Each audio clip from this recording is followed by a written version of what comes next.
পারুল, আরো জোরে জোরে এই সাপটাকে আঘাত কর, যাতে সাপটা এখান থেকে বেঁচে ফিরতে না পারে। ঠিক আছে কনক, আমি আরো জোরে জোরে এই সাপটাকে আঘাত করছি। তুই দেখ আমি কিভাবে সাপটাকে আঘাত করি। ছেড়ে দাও, আমাকে ছেড়ে দাও, আমি তোমাদের কোনো ক্ষতি করব না। দয়া করে আমাকে বিশ্বাস করো। না না, আমরা তোমাকে ছেড়ে দেব না। আর যদি ছেড়ে দেই তুমি সেই সুযোগে আমাদের ছবল মারবে, তাই না? কিন্তু এটা তো আমরা কিছুতেই হতে দেব না। এ কথা বলে পারুল ও কনক সাপটিকে লাঠি দিয়ে আঘাত করতে থাকে, আর সাপ তাদের কাছে প্রাণ ভিক্ষা চাইতে থাকে। কিন্তু কনক ও পারুল সাপের কোনো কথাই শোনে না। তখনই সেই পথ দিয়ে টুনি বাড়িতে ফিরছিল। এ কি কনক, তোরা সাপটিকে এভাবে মারছিস কেন? সাপটা তো মরে যাবে, সাপটাকে তোরা ছেড়ে দে বলছি। এরপর কনক ও পারুল সাপটিকে ছেড়ে দেয়, আর তারা সেখান থেকে চলে যায়। আর টুনি সাপটিকে বলতে থাকে, আহারে, এ কি অবস্থা করেছে তোমার? তোমার শরীর থেকে তো রক্ত পড়ছে, তোমার অনেক কষ্ট হচ্ছে তাই না? দাঁড়াও, আমি তোমার শরীরে জড়িবুটি লাগিয়ে দিচ্ছি, তুমি একদম সুস্থ হয়ে যাবে। তোমাকে তোমাকে অনেক ধন্যবাদ, আমাকে ওই দুষ্টু পাখিগুলোর হাত থেকে রক্ষা করার জন্য। তুমি না থাকলে ওদের হাতে আজ আমাকে মরতে হতো। আমাকে ধন্যবাদ দিতে হবে না, কেউ বিপদে পড়লে তাকে সাহায্য না করলে তা কি করে হয় বলো? আর তুমি এই গভীর জঙ্গলে কি করছো? আর তোমার পরিবারের সকলে তোমার সাথে নেই কেন? আমি এই জঙ্গলে খাবার খুঁজতে এসেছি, আর আমার পরিবারের কেউ নেই, তাই আমি একাই খাবারের খোঁজে বেরিয়ে পড়েছি, আর আমার যাওয়ার মতো কোনো জায়গা নেই। তাহলে তুমি এই অসুস্থ শরীর নিয়ে এখন কোথায় যাবে?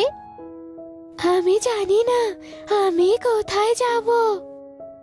তুমি কিছু না মনে করলে আমি তোমাকে আমার বাড়িতে নিয়ে যেতে পারি। তুমি কি আমার বাড়িতে যাবে? তুমি আমাকে তোমার বাড়িতে নিয়ে যাবে? এ তো আমার সৌভাগ্য। এরপর টুনি সাপটিকে তার বাড়িতে নিয়ে যায়। তারপর টুনি একটি বাটিতে করে দুধ নিয়ে এসে সাপটিকে খেতে দেয়। এই দুধটুকু তুমি খেয়ে নাও, তুমি তো এখন অসুস্থ, তাই তোমাকে ভালো ভালো খাবার খেতে হবে। তুমি অনেক ভালো পাখি, তোমার এই উপকারের কথা আমি কোনোদিনও ভুলবো না। এ কথা বলে সাপ দুধটুকু খেয়ে নেয়। আর এভাবেই বেশ কিছুদিন কেটে যায়। আর একদিন টুনি তার ছেলে রকিকে বলতে থাকে, বাবা রকি, তুই সাপকে দেখে রাখিস, আমি আখ খেতে যাচ্ছি, আখগুলো বড় হয়েছে কিনা সেটাই দেখতে যাব। ঠিক আছে মা, তুমি আখ খেতে যাও, আমি সাপকে দেখে রাখবো। এরপর টুনি তার আখ খেতে যায়, আর আখ ক্ষেত দেখে সে অনেক খুশি হয়ে যায়। আরে বাবা, আখগুলো তো বেশ বড় হয়েছে, যাক বাবা, আর কিছুদিন যাওয়ার পর আখগুলো বিক্রি করতে পারবো। রকি তো অনেকদিন ধরে একজোড়া নতুন জুতো কিনে যাচ্ছে, এই আখ বিক্রি করে রকিকে একজোড়া জুতো কিনে দেব, আমার আর তাহলে চিন্তা রইল না। টুনি বোন, তুমি এসেছো? তা তোমার আখ ক্ষেতের কি অবস্থা? আখ ক্ষেতে তো আখগুলো বেশ বড় হয়েছে, আখগুলো দেখে আমার মনটা ভরে গেছে। ও তাই, তাহলে তো ভালোই হয়েছে, তুমি আখ বিক্রি করে অনেক টাকা পাবে, আর তোমার কষ্টগুলো দূর হয়ে যাবে। আরে বা, টনির আখ খেতে এত ভালো আখ হয়েছে আর তা আমি জানতামই না। আখগুলো দেখেই তো জিভে পানি চলে আসছে। আমি তো আর আখ খাওয়ার লোভ সামলাতেই পারছি না। এ কথা বলে কাকলি টুনির আখের জমি থেকে আখ খেতে শুরু করে। আর আখ খেয়ে কাকলি বলতে থাকে, আহ, এত স্বাদ! এই আখ খেয়ে তো পরানটা জুড়িয়ে গেল। যাই, কালুকে গিয়ে খবরটা দিয়ে আসি। এই বলে কাকলি বাড়িতে যায় আর বাড়িতে গিয়ে কালুকে সব কথা খুলে বলে। কাকলি, তুমি সত্যি বলছো টুনির আখ খেতে অনেক আখ হয়েছে? তাহলে তো টুনির আখ খেতে যেতেই হয়। হ্যাঁ কালু, তুমি আজই টুনির আখ ক্ষেত থেকে কিছু আখ চুরি করে নিয়ে এসো, যাতে টুনি কিছুই বুঝতে না পারে। ঠিক আছে কাকলি, তাই হবে। এইভাবেই রাত হয়ে আসে আর কালু কাক টুনির জমিতে যায় আখ চুরি করতে। আর কালু কাক কিছু আখ চুরি করে বাড়িতে নিয়ে যায়। কাকলি, দেখো আমি কতগুলো আখ চুরি করে নিয়ে এসেছি। এই আখগুলো আমি বিক্রি করব আর অনেক টাকা পাবো। হা হা হা হা। কাকলি, এবার আমাদের সব অভাব দূর হয়ে যাবে। কষ্ট করে আখ চাষ করবে টুনি, আর সেই আখ বিক্রি করে আমি বড়লোক হয়ে যাব। কালু, তুমি তো বুদ্ধিটা বেশ ভালোই করেছো। এটা তো করতেই হবে কাকুলি, তা না হলে ধনী হব কি করে? এভাবেই সেই রাত কেটে যায়। পরদিন টুনি তার আখের জমিতে যায় আর আখের জমি দেখে টুনি কিছুই বুঝতে পারে না। আখগুলো বেশ ভালোই আছে, আমি বরং আজকে যাই, কালকে এসে কিছু আখ কেটে বাজারে নিয়ে যাব। কাকুলি, টুনি কিছুই বুঝতে পারেনি, তাই আমি আজও কিছু আখ চুরি করে নিয়ে এসেছি।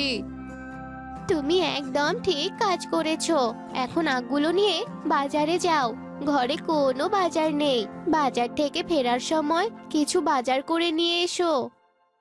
এভাবেই কালু কাক টুনির আখ ক্ষেত থেকে আখ চুরি করতে থাকে। পরের দিন সকালবেলা টুনি তার আখ খেতে গিয়ে দেখে তার আখগুলো আগের থেকে অনেক কম। তা দেখে টুনি খুব চিন্তায় পড়ে যায়। এ কি, আজ আখগুলো এত কম লাগছে কেন? তবে কি কেউ আখ চুরি করেছে নাকি? কিন্তু কে এই কাজটা করলো? কার কুনজর আমার এই আখ খেতে পড়লো? এভাবে চলতে থাকলে যে আমার অনেক লোকসান হয়ে যাবে। এখন আমি কি করব? আখ ক্ষেত পাহারা দেওয়ার মতো সময় তো আমার হাতে নেই। রাখিও তো অনেক ছোট। এখন যে আমি কি করি তা তো বুঝতেই পারছি না। এসব বলে টুনি তার বাড়িতে চলে যায় আর ভাবতে থাকে কিভাবে সে তার আখ ক্ষেত পাহারা দেবে। কি হয়েছে টুনি বোন? তোমাকে এত চিন্তিত দেখাচ্ছে কেন? তুমি কি নিয়ে এত চিন্তা করছো? আমি আজকে আমার আখ ক্ষেত দেখতে গিয়েছিলাম, কিন্তু আমার মনে হলো কেউ আমার আখ চুরি করে নিয়ে গিয়েছে। তাই ভাবছিলাম আখ ক্ষেতটা পাহারা দেয়া দরকার, কিন্তু কে পাহারা দেবে তা তো আমি ভেবেই পাচ্ছি না। ও আচ্ছা, তুমি চিন্তা করো না বোন, আমি তো আছি। আমি তোমার আখ ক্ষেত পাহারা দেব, আর যে তোমার আখ চুরি করতে আসবে তাকে আমি শাস্তি দেব। এ তুমি কি বলছো সাপ? তুমি আমার আখ ক্ষেত পাহারা দেবে? হ্যাঁ, আমি তোমার আখ ক্ষেত পাহারা দেব। তুমি এতদিন থেকে আমাকে খাওয়াচ্ছ, আমার যত্ন নিচ্ছ, আর আমি তো তোমার পোষা সাপ। তাই এইটুকু আমি তোমার জন্য করতেই পারি। তুমি নিশ্চিন্তে থাকো, আমি আখ ক্ষেত পাহারা দিতে যাচ্ছি। এ কথা বলে সাপ টুনির আখ খেতে যায় আর আখ ক্ষেত পাহারা দিতে থাকে। আর এভাবেই বেশ কিছুক্ষণ কেটে যায়। আর এদিকে কালু কাকু টুনির আখ খেতে আসে আখ চুরি করার জন্য। তখন সাপ কালু কাককে টুনির আখ খেতে দেখে ফেলে। শয়তান বেটা কালু, তার মানে তুই প্রতিদিন আখ চুরি করতে আসিস, তোকে আমি আজ উচিত শিক্ষা দেব। এই বলে যখনই কালু আখ চুরি করবে তখনই সাপ গিয়ে কালু কাককে ছোবল মারে। মরে গেলাম রে, মরে গেলাম, কেউ আমাকে বাঁচাও, টুনির পোষা সাপ আমাকে ছোবল দিয়েছে। টুনির আখ চুরি করতে এসে শেষে কিনা আমি টুনির সাপের ছোবল খেলাম। তুই টুনি বোনের আখ চুরি করতে এসেছিলি, তাই তোকে আমি শাস্তি দিলাম। এটা হলো তোর পাপের ফল। এরপর কালু কাক ছটফট করতে করতে সেখানেই মারা যায়। আর এরপর থেকে টুনি তার ছেলে আর পোষা সাপকে নিয়ে সুখে শান্তিতে বসবাস করতে শুরু করে। নীল নদীর পাশে ছিল তালুক জঙ্গল। সেই জঙ্গলে অনেক পাখির বসবাস ছিল, আর সেই জঙ্গলের পাখিরা খুব সুখেই তাদের দিন কাটাচ্ছিল। কিন্তু হঠাৎ করে জঙ্গলে বৃষ্টি হওয়া বন্ধ হয়ে যায়, যে কারণে পাখিরা বেশ ঝামেলায় পড়ে যায়। কি হচ্ছে এসব? কতদিন ধরে বৃষ্টি হচ্ছে না, এদিকে আবার নীল নদীর জলও শুকিয়ে যাচ্ছে, খাওয়ার মতো জলও পাচ্ছি না। জল তেষ্টায় মাঝে মাঝে গলাটা খুব শুকিয়ে যাচ্ছে, মনে হচ্ছে জল না খেলে এক্ষুনি বোধহয় প্রাণটা বেরিয়ে যাবে। এদিকে পুকুর ডোবা সবকিছুই তো শুকিয়ে গেছে, জল পাবো কোথায়? জলের কথা আর বলো না টুনি, জলের অভাবে তো এই জঙ্গলের গাছগুলো সব শুকিয়ে মারা গেছে।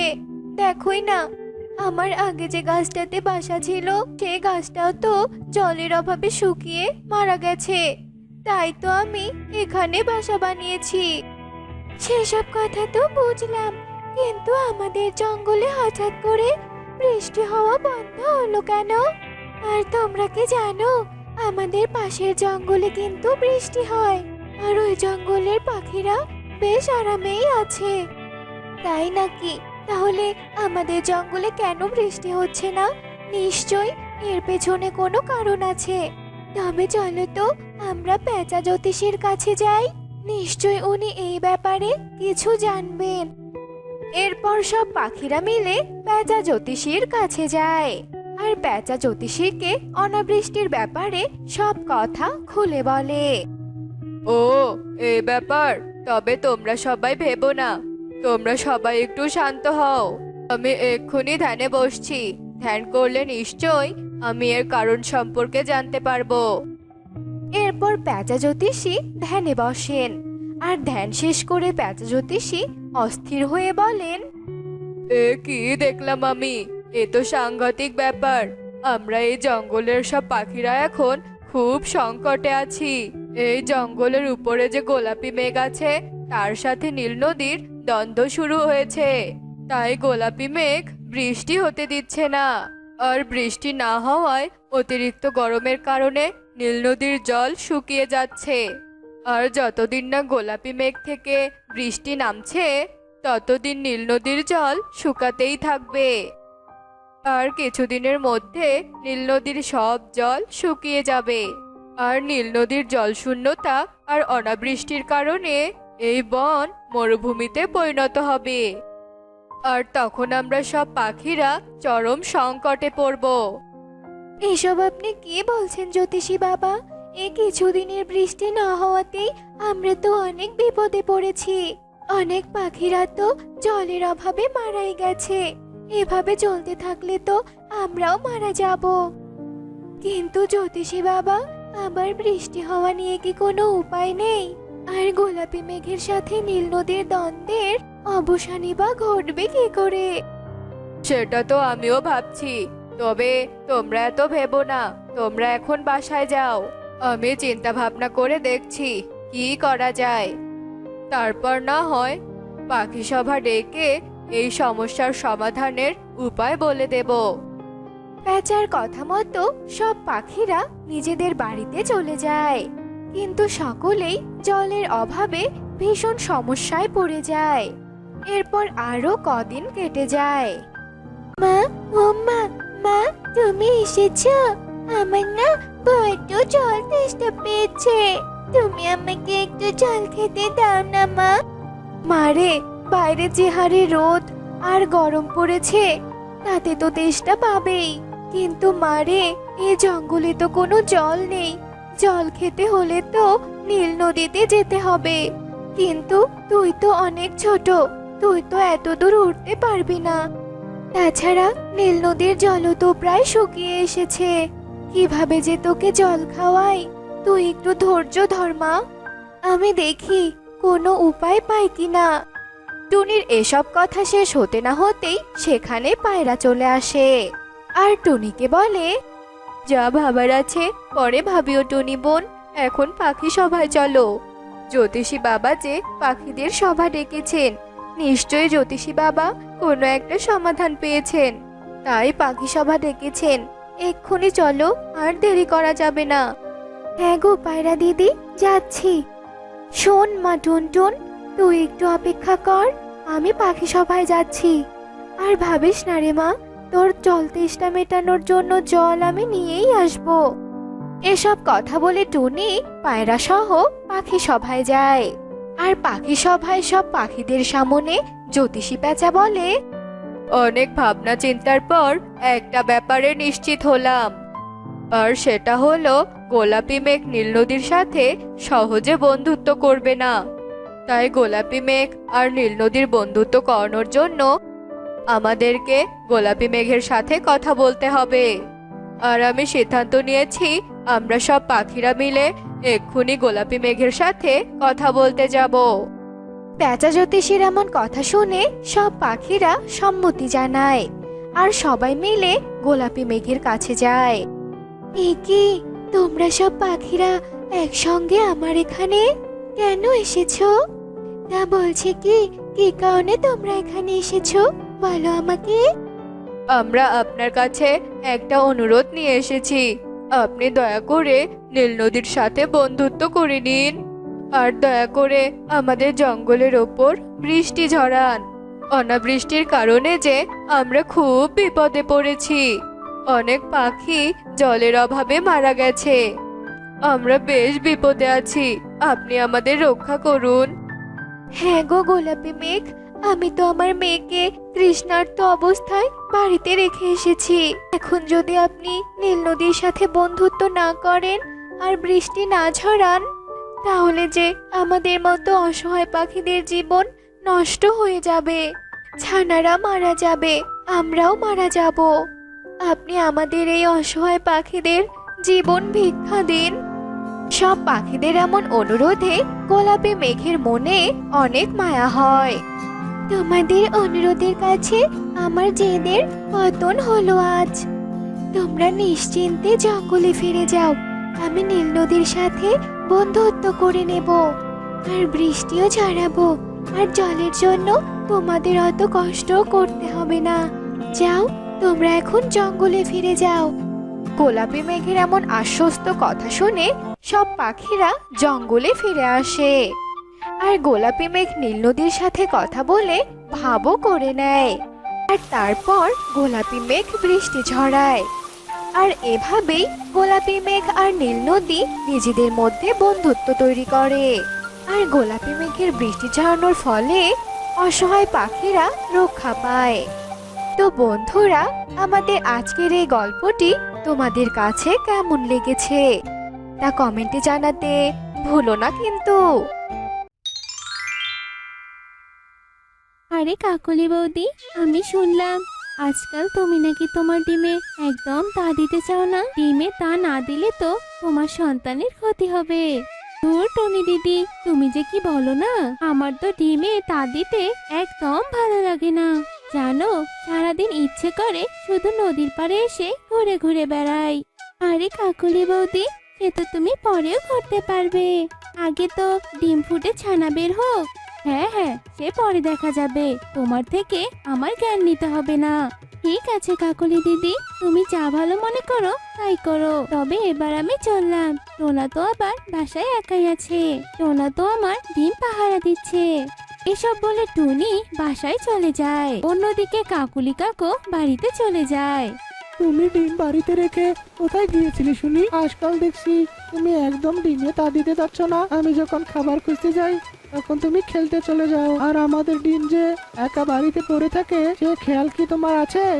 শোনো কালু, আমার ডিমে তা দেওয়া নিয়ে তোমার কোনো মাথা ঘামাতে হবে না, বুঝেছো? আর আমি যে ঘুরে ঘুরে বেড়াই, খেলে বেড়াই, সেটা তোমাকে টুনি বলেছে, তাই না? হ্যাঁ, নিশ্চয়ই এটা তোমাকে টুনি বলেছে।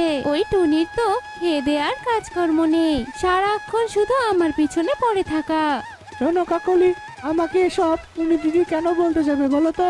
আমি রোজ খাবার নিয়ে এসে দেখি তুমি বাড়িতে থাকো না। শোনো, আমার সন্তানের যদি কিছু হয়ে যায় তাহলে কিন্তু আমি তোমাকে ছেড়ে কথা বলবো না। ঠিক আছে ঠিক আছে, এবার কি খাবার এনেছো দাও তো। খাবার খেয়ে আমি আমার ডিমে তা দিতে বসবো। এরপর কাকলি কাক খাবার খেয়ে ডিমে তা দিতে বসে, আর এভাবেই দিন কাটতে থাকে। এই যে ডিমের বাবা, শোনো, আজ থেকে আর নদীতে জল আনতে যাব না, বুঝলে? আজ থেকে তুমি জল আনবে। আর শোনো, আমি ডিমে তা দেওয়ার কোনো ঘাটতি রাখতে চাই না। আমি চাই আমাদের অনেক সুন্দর একটা ছানা বের হোক। তুমি একদম ঠিক বলেছো টুনি, আমিও চাই আমাদের ছানা অনেক সুন্দর হোক। ইস, কবে যে ডিম ফুটে ছানা বের হবে আর আমাকে বাবা বাবা বলে ডাকবে, আমার তো ভাবতেই অনেক ভালো লাগছে টুনি। এভাবে টোনা আর টুনি ওদের ছানাকে নিয়ে ভাবতে থাকে। এভাবেই আরো 2 দিন কেটে যায়। একদিন সকালে কালু কাকের ঘুম ভেঙে যায়। আরে এই কাকলি আবার কোথায় গেছে? হ্যাঁ, আর এভাবে ডিম রেখে ও যে কেন চলে যায় আমি তো কিছুতেই বুঝতে পারি না। ইস, বড্ড জল তেষ্টা পেয়েছে আমার, কি যে করবো। দুধ আর ভালোই লাগছে না, আজকালে আসুক বাড়িতে কাকলি। কালু কাক যখন এসব কথা বলছিল তখনই সেখানে টোনা চলে আসে। আরে কালু দাদা, তুমি এখানে বসে বসে কি ভাবছো গো? এ কি, কাকলি বৌদি এভাবে ডিম ফেলে রেখে কোথায় গেছে? সেটাই তো ভাবছি সোনা দাদা, এভাবে ডিমে তা না দিলে তো আমার ছানার অনেক সমস্যা হবে, কিন্তু কাকলি তো সেটা বুঝতেই চায় না। তুমি চিন্তা করো না কালু দাদা, আমার মনে হয় কাকলি বৌদি নদীর ধারে ঘুরতে গেছে। তুমি বাসায় থাকো কেমন, আমি গিয়ে কাকলি বৌদিকে ডাক দিয়ে নিয়ে আসি। এ কথা বলে টোনা নদীর ধারে চলে যায়। আরে কাকুলি বৌদি, তুমি কি গো? হ্যাঁ, এভাবে নদীর ধারে বসে গল্প করছো? আর তোমার ডিমে কে তা দিবে শুনি? এক্ষুনি বাসায় চলো, কালু দাদা তোমাকে ডাকছে।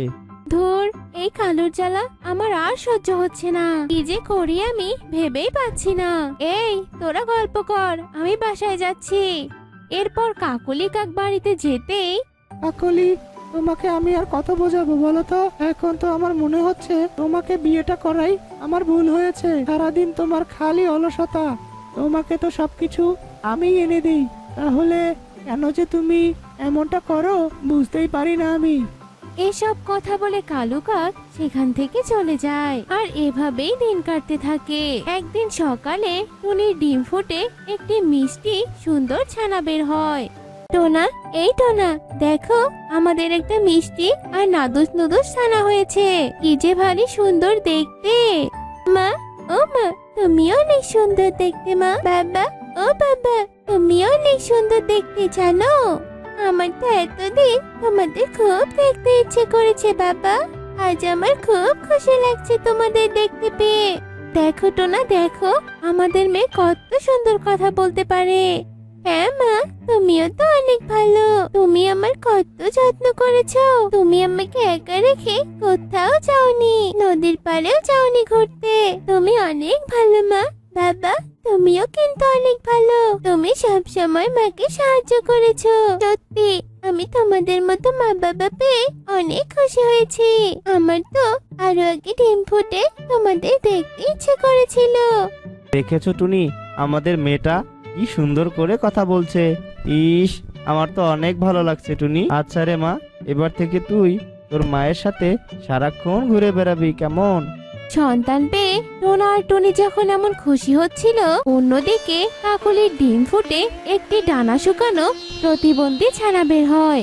দেখেছো কাকলি, দেখেছো আজ তোমার অবহেলার জন্য আমার ছানাটার এই অবস্থা হলো। কতবার আমি তোমাকে বলেছি ডিমের অনেক যত্ন নাও, কিন্তু তুমি তো আমার কোনো কথাই শোনোনি। এবার বুঝলে তো? মা, ও মা, তুমি খুব বাচ্চা, তুমি কখনোই আমার যত্ন নাওনি। তুমি যখন আমাকে একা রেখে নদীর পাড়ে যেতে তখন আমার খুব কষ্ট হতো মা। একদিন তুমি আমাকে রেখে চলে গেলে আর ঘন্টার পর ঘন্টা ফিরলে না। আর তখন আমাকে ঠান্ডা দেওয়ার কারণে আমার ঠান্ডাটা শুকিয়ে গেছে মা। মা জানো, সেদিন আমি খুব কান্না করেছিলাম। তুই আর এভাবে বলিস না রে মা, আমি এখন বুঝতে পারছি আমি অনেক অন্যায় করেছি রে মা। আজ আমার অবহেলার জন্য তোর এমনটা হয়েছে। বিশ্বাস কর, আমি ইচ্ছে করে এমনটা করিনি। মা, আমার যা হওয়ার তা তো হয়ে গেছে। তুমি পরবর্তী দিন পেলে আর এমনটা করো না মা। ওরা যখন এসব কথা বলছিল তখনই টুনি মিষ্টি নিয়ে আসে। কালু দাদা, কাকলি দিদি, এই নাও মিষ্টি, তোমরা মিষ্টি খাও। আমার অনেক সুন্দর নাদুস নাদুস একটা মেয়ে হয়েছে। এ কি, তোমার ছানার ডানা তো শুকিয়ে গেছে। তোমাকে বলেছিলাম না বৌদি, তুমি ঠিক করে তোমার ডিমে তা দাও। দেখেছো, আজ তোমার ভুলের জন্য তোমাদের কত বড় ক্ষতি হয়ে গেল। আমি সবটা বুঝতে পেরেছি বৌদি, কিন্তু কি আর করব বলো, আমি যে ভুল করে ফেলেছি তা তো এখন আর শোধরাতে পারবো না, তাই না? এতে তো আর কোনো লাভ হবে না। ঠিক আছে বৌদি, তবে তুমি আর ভেবো না। চলো, আমার এক পরিচিত সাধু বাবা আছে, আমরা তার কাছে তোমার মেয়েকে নিয়ে যাই। উনি নিশ্চয়ই কোনো ব্যবস্থা করে দিবেন। এরপর টুনি কাকুলি কাকের ছানাকে পিঠে নিয়ে আর কাকুলি কাককে সাথে নিয়ে কবিরাজের উদ্দেশ্যে রওনা দেয়। টুনি মাসি, টুনি মাসি, তুমি কত ভালো। তুমি আমাকে নিয়ে কত ভাবছো। এরপর ওরা কবিরাজের কাছে যায় আর কবিরাজকে সবটা খুলে বলে। ও, এই ব্যাপার। তোমরা কোনো চিন্তা করো না বাছারা। কাকলি, এই নে গোলাপি ভুট্টা।